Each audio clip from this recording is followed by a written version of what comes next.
Hello everyone, my name is Prashant and welcome to EasyTech AI channel. So today we will learn about how to use the CSVTXT package in automation A360. So guys, if you are new to my channel, then please subscribe to the channel and press the bell button to get the latest videos always.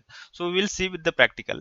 When you type CSV in actions search box, and then you will get the result like this, like CSVTXT package, and inside this package you will have the three actions available. One is close, second one is open, and third one is the read. So we will use one by one over here.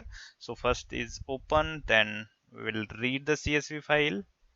I'll drag it again, and then we will close the CSV file. So we will see one by one. So the session name is very important while opening the file, so that it will be the appropriate name of the session and it won't be conflict here. If you are having the multiple files available in the same bot, then it won't be a conflict, so that it will open the correct file. So I'm just using the session name as a EMP data because I'm having the CSV file with the EMP data, so I have just kept EMP data. Okay, so after that we will have these options, like if we want to open the file, then we supposed to select the correct option from here. If you have the file path available inside the variable, then you can select the variable. If the file is available in control room, then you can select the control room file, and if it is available in the desktop, then you can select with the desktop file. So I have this file available in desktop, so I'll just select the path from the desktop here. Okay, so this is the file, selecting copy as a path, and then I'll go there and insert it here, remove the double quotes. Okay, so contents header. Okay, if in the CSV file headers are available, then you can use it. Here you can see the headers are available here. So I'm just selecting it so that it will read the raw datas. Okay, and then the delimiter. So here you supposed to provide the correct delimiter. In our case, like we have the tabs are available as a delimiter, so I'm just selecting as a tab here. If you want to trim it, then you can select it here. Okay, so that's it. We have provided the session name, we have provided the file path, we have selected the contents header because we have the headers in the file, and then delimiter, like I have selected as a tab here. Okay, save it. Okay, so going to the next, while reading the CSV, we supposed to provide the correct session name here. So this is the session name, and so whatever the data available inside the CSV file, so while reading, we supposed to assign it to the particular data table variable. Here you can see the assign value to the variable. So here we have this table type available, and inside the table we can save the data. Okay, so by default this name is available, so I am keeping as it is. So create and select. So yeah, save it. Okay, and then we supposed to close the sessions. Okay, so close the CSV file. So we will provide the session name as a employee data, EMP data, so that this particular session will be closing. Okay, so save it. Yeah, we have opening this particular file, saving this CSV to the data table, and then closing it. So that's it. Like if we close it, then this session will be closed. Okay, but the data is available inside the table data, so we will read from there. Okay, so I'll just use the loop. Okay, so here is the loop, and then I'll select the data table because we have stored the CSV data into the data table. Okay, so from here we will select the appropriate data table. This is the data table we have created, and then so here we have two options, like assign the current row to this variable. Okay, so when we select the variable, multiple variables, then we can create the variable so that there would be a key and map to variable. These two options are available. Okay, so key means whatever the header name is there, we can provide it so that based on that particular header it will read the row. Okay, so for our case I'll quickly open the file. Okay, so we wanted to read the employee data, employee ID. Okay, employee ID, and then we have map to the variable. Okay, so I'm creating the variable because we don't have the variable right now, so I'll just create it, employee ID, and create and select and add it. Okay, so whatever header is there inside this data table, that will be assigned to that map to variable, so the based on that variable it will read row by row data. Okay, okay, so I'll create one more variable. So I supposed to read one more thing here, employee name, emp name. Okay, so I'll just go here and yeah, I'll create one more variable, employee name. Okay, add it. Okay, yeah, I'll save it. Okay, and yeah, I'll read through the message box.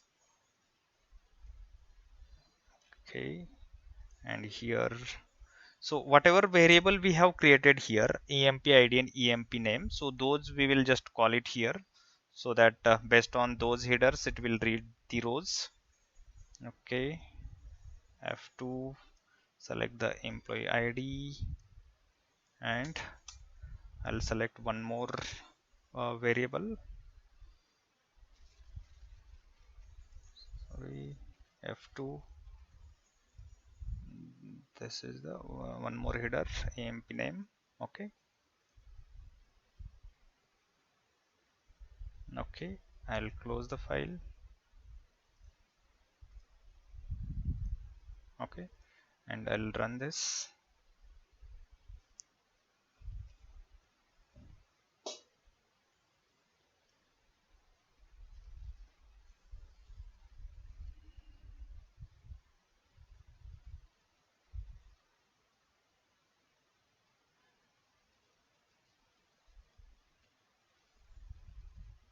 Okay, so here you can see the employee ID and employee name, so it will read for all rows.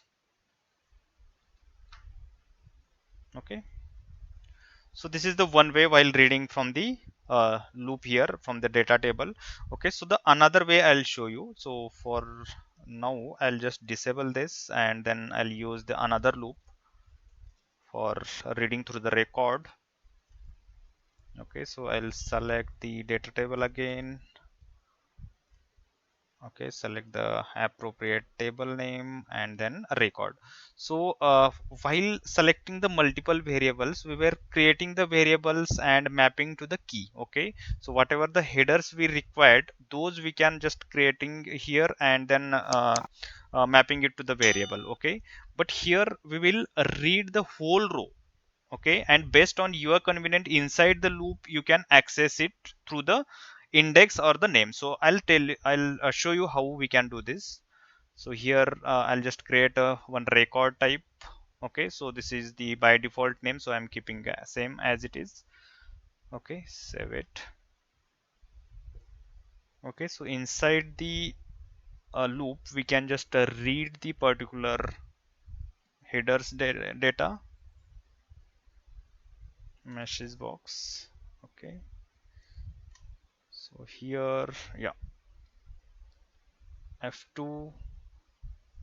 Okay, so we have this record type. Okay, so here by index and by name. Okay, so I'll try to open one more time this CSV file. Okay, so here you can see header is starting from the employee ID, employee name. Okay, but the index it will be the 0 for the employee ID. Okay, the first one the index would be the 0. For the second it would be the 1. Okay, so likewise 2, 3.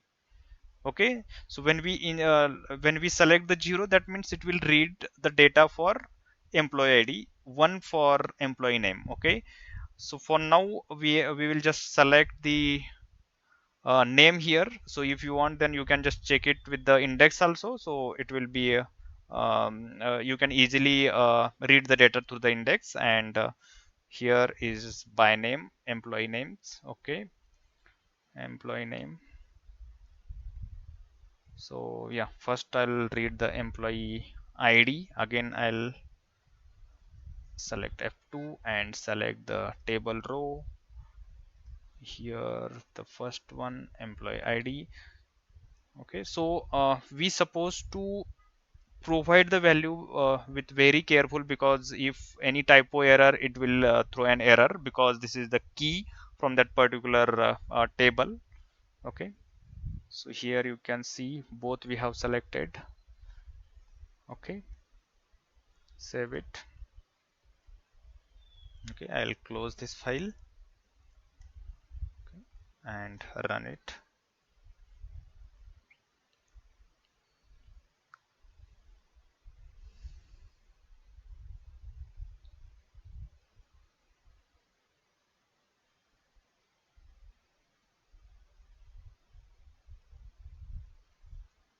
Okay, here you can see the employee ID and employee name. Okay, so it will show for all rows. Okay, that's all about the CSV and TXT package. So guys, if you really feel this video is helping to you, then please subscribe and like this video, so that like it will be a motivate to me. Yeah, thanks.